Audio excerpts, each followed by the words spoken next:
Welcome back to Slegna Day to Day on the Slegna Network. It's your boy Groovy Tyler. We back again with another reaction, and today I got Chase and Sean. And we're gonna be reacting to the pre-voting results to the election.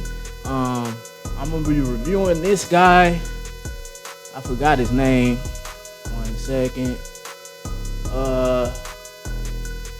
It's this dude. I'm pretty sure y'all seen him all over the internet. Valuetainment.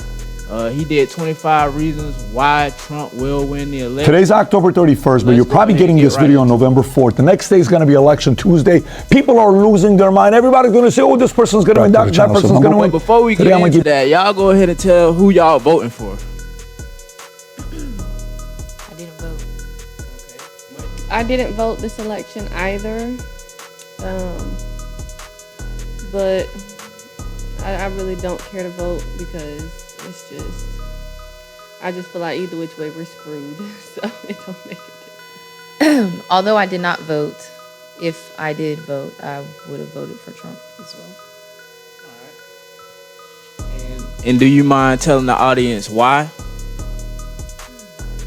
I'm a very hard worker and I need all of my money. Follow up on that?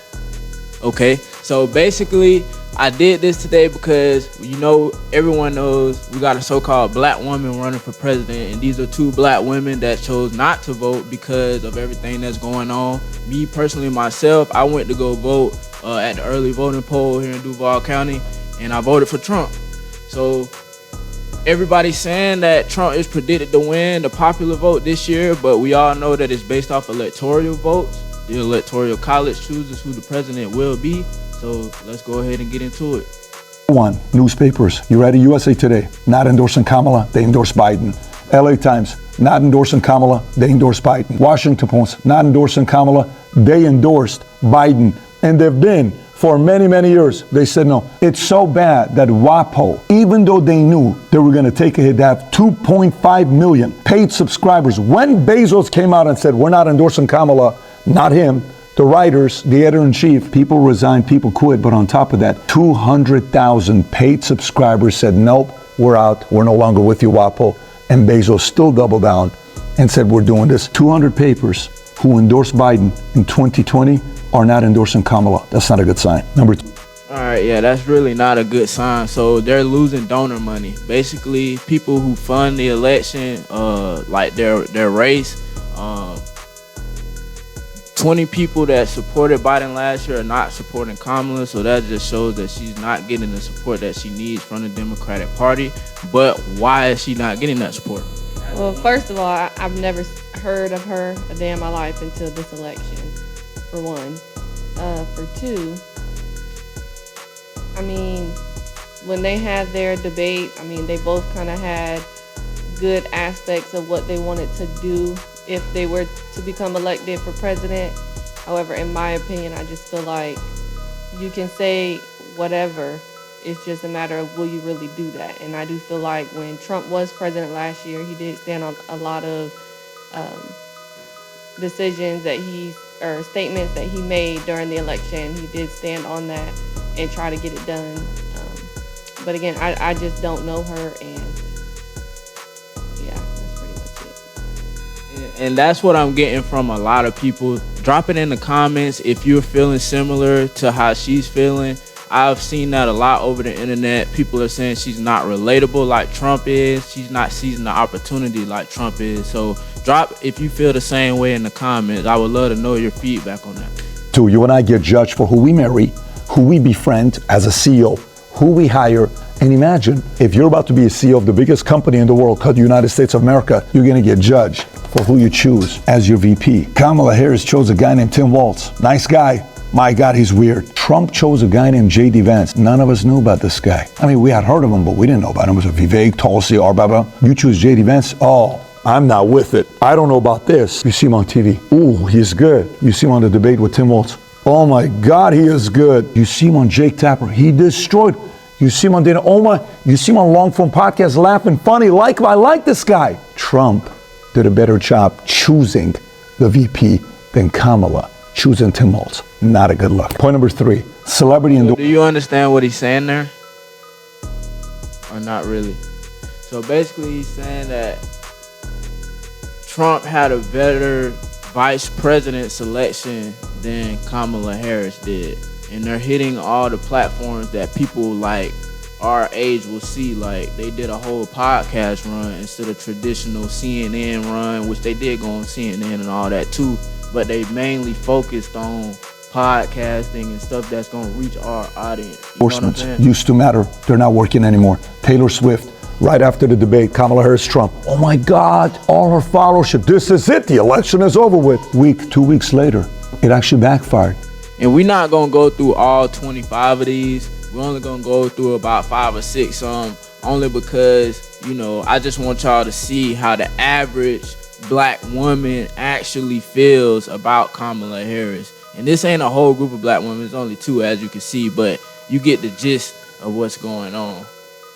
People turned against Kamala and wanted to go vote for Trump, and she lost a bunch of credibility. Beyonce, she's gonna come out. It's gonna be unbelievable in Houston. She's out there, boom, it's insane. People are showing up, lining up outside. She gets up there, talks for 2 to 3 minutes, leaves. Nobody is performing. People started walking out. They were not there for Kamala. They were there for a concert. I can't give you a name. Bruce Springsteen, John Legend, Beyonce, Eminem, Arnold, Jennifer Lawrence, Bad Bunny, Jennifer Lopez, Ricky Martin, Stevie Nicks, all these guys. Now go to the other side, endorsement. You ready? Bobby Kennedy, the biggest Kennedy right now, goes on the other side, endorses Trump. What? This guy's a lifelong Democrat. Tulsi Gabbard goes from being a Democrat who took out Hillary, who went after everybody, and then she becomes an independent, and then she becomes a Republican. Go to all these other guys, and then think about a guy named Elon Musk, richest man in the world. Battery, Tesla, SpaceX, doing it for 20th of a cost what NASA does. Boeing, you got people left out there? Don't worry, we'll come and take care of you. Zelensky, you're the greatest beggar in the world. As much as we don't like you, here's Starlink, you're gonna be okay. I'm gonna give internet to your people. All of these things he's done.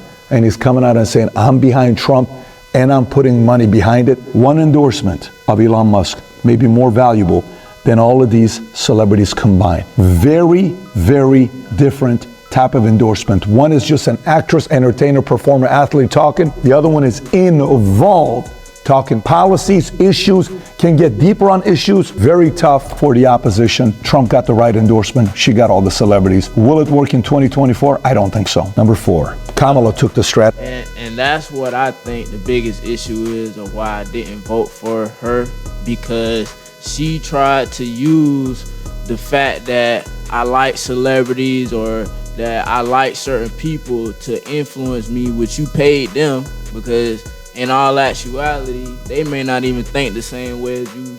Y'all really using each other, y'all scratching each other back to get certain audiences. So she went and got all these rappers and shit, trying to get black votes, but a lot of black people don't give a fuck about that. Like, do you understand what he just said? Like, to understand. She's insulting the black community, pretty much. She's insulting. Exactly. He's saying that she went and got all these entertainers that don't really mean shit, and Trump went and got all these businessmen with way more money than them combined to basically fund his campaign. So that was just a bad decision. If she's gonna do this in a voters race for the country, what do we think she can do when she actually gets into office? You see what I'm saying? Exactly, because that's all that's happening. She's making a fool of us. She thinks we're slow. You know what I'm saying? She's trying to win the race by popularity, and that's not how you win a presidential race. Right. Shit, she would have been better off putting out fried chicken and watermelon white man. Head ass, yeah. A lot of these niggas slow as fuck. They just think that she's black and they gonna vote for her anyway.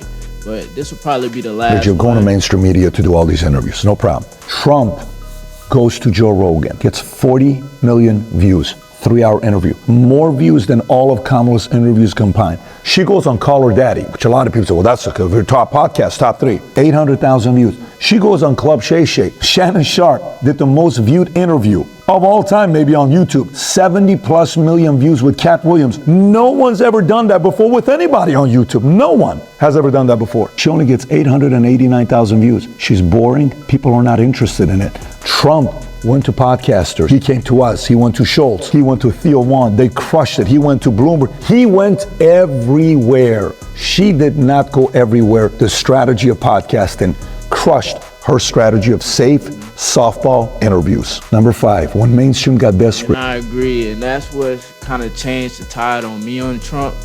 And drop in the comments if you agree. By him having such a diverse like media rollout where he's going to more podcasts and shit that younger people watch, and it's not scripted. He has to talk for fucking 3 hours to this podcaster dude face to face. It's not a whole audience with a teleprompter and all of this going on. He can do shit like that. I haven't seen her do that at all. Everything I've seen her do is teleprompted.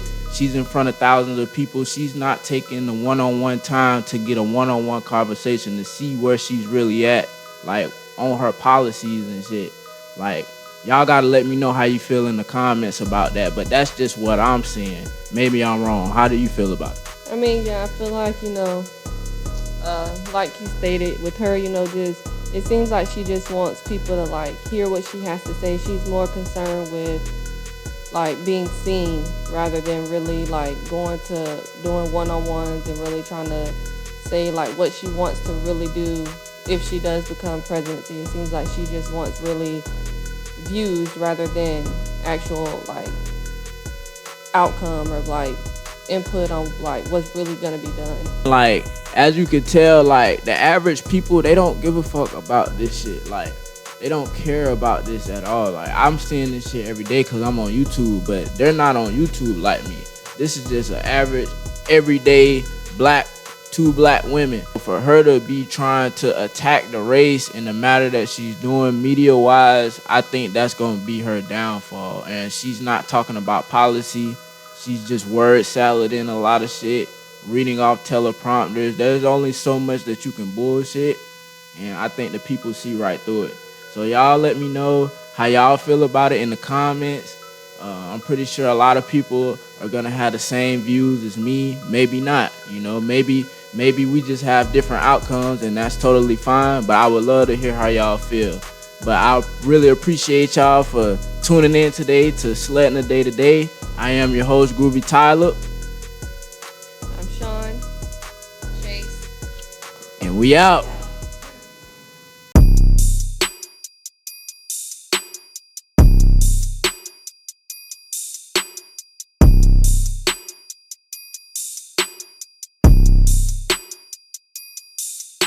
Shout out the global, he puts the infinity. I got the Glock, but you not just like Kennedy. Shout out my ex and I'm talking about Kenny. She really a freak when she be out the Henny. She rockin' Chanel and it's really that double C. You already know, bitch, I'm rockin' that double G. Hop in the coupe and that Glock gotta ride with me.